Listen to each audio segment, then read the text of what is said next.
wanted to be a little bit transparent with you guys and let y'all know some stuff that I've been going through, but also let y'all know how I am overcoming it and what is keeping me basically on the right path. Now, I'm not going to get into great detail about what I've been going through, but I'm going to just say I fell short and I did some things, said some things that, you know, wasn't pleasing in the sight of God.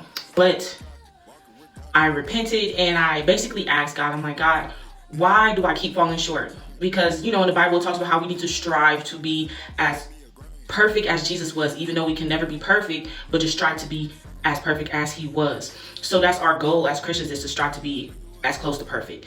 And I feel like in my head, I feel like, dang, like I'm trying to not sin, I'm trying to not curse, I'm trying to not do all these things, and I just keep sometimes falling back, even if it's like, oh, months I don't do something or months I don't say something, and then boom, I fall back into it.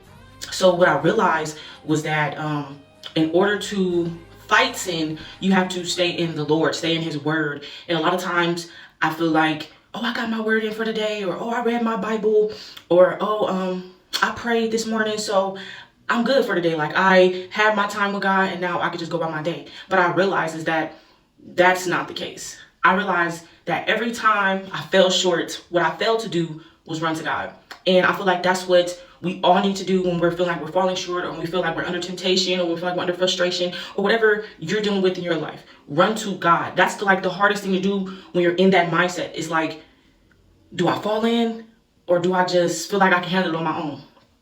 And that's what I realized, just walking with Christ and, you know, going on this journey with him, that I need to start running to Jesus. I need to start running to God. A lot of the times when I fall short and I go through situations in my life, I tend to feel like, you know what, it wasn't that bad. You know what, I did it. I got over the situation. I'm going to let it be. And then, you know, months, weeks, whatever, days later, the situation pops up again and I'm like, dang. And then I fall short. And then I'm like, dang, like I had it before, but I didn't have it now. So I realized that, you know, in order for me to get right and stay right with God, is to run to him. That's the message of the day. Run to God, y'all. Run to God. Amen.